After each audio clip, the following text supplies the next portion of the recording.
परम सत्कारयोग गुरु प्यारी सात संगत जी राधा स्वामी जी। सात संगत जी, आज सोलन के सवाल जवाब का जो पिछला वीडियो हमने डाला था उसमें जो सवाल जवाब रह गए थे वो हमने संगत के लिए इस वीडियो में डाल दिए हैं जी। पिछले वीडियो का लिंक भी हमने डिस्क्रिप्शन में दे दिया है जी। आइए सुनते हैं जी। एक लड़की बाबा जी से कहने लगी कि बाबा जी, अपने इमोशन पर कैसे कंट्रोल करूं? तो बाबा जी ने समझाया कि बेटा, अगर किसी चीज़ पर हमारा कंट्रोल नहीं रहेगा तो फिर वो चीज़ हमारे हाथ से निकल जाएगी। अगर हम गाड़ी चला रहे हो और उसकी स्पीड हम इतनी तेज़ कर दें कि वो बेकाबू हो जाए तो फिर वो हमारे कंट्रोल से बाहर हो जाती है और एक्सीडेंट हो जाता है। इसलिए हर चीज़ को बैलेंस बनाकर चलना है। फिर एक लड़की रोते रोते कहने लगी कि बाबा जी, कई बार मुझे गुस्सा आता है तो मैं आप पर गुस्सा कर देती हूँ। तो बाबा जी ने हंसते हुए कहा, कोई बात नहीं, निकाल लिया कर गुस्सा। तो लड़की कहने लगी कि बाबा जी, मुझे माफ़ कर देना। तो आगे यही लड़की कहने लगी कि बाबा जी, मेरे बच्चों को मेरे जाने के बाद आपने ही संभालना है। तो बाबा जी ने हंसते हुए कहा कि सारा काम बाबा ही करे तो हम क्या करेंगे? ये सुनकर सारी संगत हंसने लगती है। फिर एक भाई कहने लगा कि बाबा जी, मैं जब भजन सिमरन पर बैठता हूँ तो मुझे बड़े महाराज जी का ध्यान आता है। तो बाबा जी ने हंसते हुए कहा कि बेटा, ध्यान आता है तो ध्यान को पकड़ कर रखो। फिर एक लड़का बाबा जी से पूछने लगा कि बाबा जी, जब कभी प्रॉब्लम्स आती हैं तो मैं उसको हैंडल नहीं कर पाता। तो बाबा जी ने कहा कि बेटा, अंग्रेज़ों का एक मुहावरा है कि सबसे बड़ी कामयाबी ये नहीं कि आप किस ओहदे पर हो या आपने कितने पैसे कमाए। सबसे बड़ी सफलता तो ये है कि आप अपनी प्रॉब्लम को सॉल्व कैसे करते हो। फिर एक लड़की बाबा जी से पूछने लगी कि बाबा जी, आजकल की सोशल लाइफ में मन एक जगह नहीं टिकता, तो हम मन को कैसे एकाग्र करें? तो बाबा जी ने समझाया कि हमें हर चीज़ का एक बैलेंस बनाकर चलना चाहिए। जब हम लाइफ में एक बैलेंस बना लेंगे तो सिमरन कर समय हमारा मन एकाग्र होने लगेगा। फिर यही लड़की बाबा जी से पूछने लगी कि बाबा जी, कई बार बहस हो जाती है तो हमें वहाँ चुप हो जाना चाहिए या उन्हें समझाना चाहिए? तो बाबा जी ने समझाया कि बेटा, ये तो सिचुएशन पर डिपेंड करता है। अगर सामने वाला बहुत गुस्से में है तो उस समय हमें चुप हो जाना चाहिए और जब उसका गुस्सा शांत हो जाए तो हमें समझाने की कोशिश करनी चाहिए। फिर एक बेबी बाबा जी से कहने लगी कि बाबा जी, भजन सिमरन नहीं हो रहा, आप भजन सिमरन करवा लो। तो बाबा जी ने कहा कि बेटा, ये मत कहो कि हो नहीं रहा, ये कहो कि हम करते ही नहीं। जिस मालिक ने ये जीवन दिया है हम उसके लिए ही समय नहीं निकालते और दुनिया भर के झमेलों के लिए हमारे पास समय ही समय है। हमें थोड़ा समय मालिक के लिए ज़रूर निकालना चाहिए। फिर एक बेबी कहने लगी कि बाबा जी, जब हम कोई काम करते हैं तो हम कैसे पता करें कि ये काम अच्छा है या बुरा?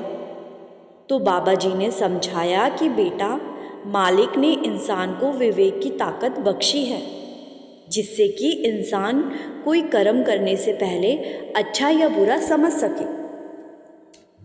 जिस काम को करने से किसी का दिल दुखे या किसी का बुरा हो, ऐसे काम से बचकर चलना चाहिए। फिर एक लड़के ने बाबा जी से पूछा कि बाबा जी, क्या मेहनत से किस्मत बदल दी जा सकती है? तो बाबा जी ने समझाया कि बेटा, किस्मत में जो लिखा है वो तो नहीं बदल सकता, लेकिन ये तो आपकी भावना पर निर्भर करता है। हमें तो मेहनत पर विश्वास करना है और परखों में नहीं पड़ना है। मेहनत के बदले मालिक क्या देगा इस चीज़ को नहीं सोचना है। फिर एक भाई बाबा जी से कहने लगा कि बाबा जी, जब भी भजन सिमरन पर बैठता हूँ तो कभी घर के ख्याल तो कभी दुकान के ख्याल आने लगते हैं, लेकिन ध्यान नहीं लग पाता। तो बाबा जी ने समझाया कि बेटा, ये सब हमारे मन पर पड़े प्रभाव के कारण होता है, और मन पर जो प्रभाव पड़े हैं ये तो हमने खुद ही इकट्ठे किए हैं। जब हम नाम की कमाई करते हैं तो हमारे मन पर पड़े प्रभाव अपने आप कम होने लगते हैं। फिर एक लड़का बाबा जी से पूछने लगा कि बाबा जी, मुक्ति कितनी ज़रूरी है? तो बाबा जी ने समझाया कि बेटा, मुक्ति के लिए मालिक इंसानी जामा बख्शता है। इंसानी जन्म ही मोक्ष प्राप्ति का रास्ता है। अगर इस जीवन को बेकार कर दिया तो बार बार अलग अलग शरीरों में आना और जाना पड़ता है।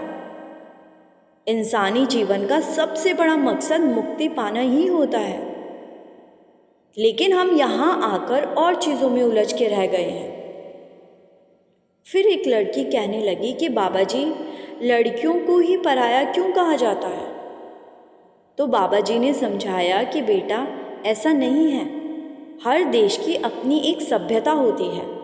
बहुत सारे देश ऐसे भी हैं जहाँ लड़के पराये होते हैं। हम सबको अपने देश की सभ्यता का सम्मान करना चाहिए। एक भाई बाबा जी से कहने लगा कि बाबा जी, सोशल मीडिया पर आपके सवाल जवाब सुनता हूँ, बड़ा ही अच्छा लगता है, लेकिन कभी कभी अपने दुखों से परेशान होकर मेरा मन डोल जाता है। तो बाबा जी ने समझाया कि बेटा, सुख और दुख तो जीवन का हिस्सा है। हमें तो दुखों से भी सीखना है और सुख से भी सीखना है और आगे बढ़ना है। फिर एक लड़की कहने लगी कि बाबा जी, मेरी शादी एक गैर सत्संगी परिवार में हुई है और आपने ही उन्हें अपनी ओर लगाना है। तो बाबा जी ने कहा कि बेटा, ये गैर सत्संगी क्या होता है? मैं पहले भी कई बार कह चुका हूँ कि इंसान की इंसानियत देखनी चाहिए, इंसान अच्छे होने चाहिए। वो कहाँ से जुड़े हुए हैं ये बात महत्व नहीं रखती। फिर एक लड़का बाबा जी से कहने लगा कि बाबा जी, मैं होटल के बिजनेस में हूँ, तो क्या ये काम ठीक है? क्या इस काम से कर्म बनते हैं? तो बाबा जी ने कहा कि बेटा, जो हमारे लिए ठीक नहीं तो क्या वो हम दूसरों को दे सकते हैं? आगे बाबा जी ने कहा कि बेटा, कर्म तो हर एक सांस के साथ बन रहे हैं, इसीलिए हमें सोच समझ कर चलना है और कोई ऐसा काम नहीं करना जिससे हम कर्मों के बोझ के नीचे दब जाएं। फिर यही भाई बाबा जी से पूछने लगा कि बाबा जी, क्या गलत कमाई का असर हमारे परिवार पर भी पड़ेगा? तो बाबा जी ने कहा कि बेटा, अगर परिवार को पता है कि ये कमाई गलत है और फिर भी वो साथ दे रहे हैं तो परिवार पर भी असर पड़ेगा, नहीं तो आपको खुद ही हिसाब देना पड़ेगा। साथ संगत जी, आखिर में बाबा जी ने यंग जनरेशन को एक मैसेज दिया कि आजकल के बच्चे बड़ी जल्दी करते हैं, इसीलिए बच्चों को कोई भी काम करने से पहले सोचना समझना चाहिए और उसके बाद ही आगे बढ़ना चाहिए। साथ संगत जी, इसके बाद बाबा जी अपने हेलीकॉप्टर में बैठकर अगले सेंटर के लिए निकल गए। तो साथ संगत जी, ये सवाल जवाब बाबा जी ने आज 9 जून को हिमाचल के सोलन में किए हैं जी। सवाल जवाब का पहला पार्ट देखने के लिए हमारे इस वीडियो के डिस्क्रिप्शन में जाएं जी, वहाँ हमने लिंक दे दिया है जी। कमेंट में राधा स्वामी ज़रूर लिखिए जी। गुरु प्यारी साथ संगत जी, राधा स्वामी जी।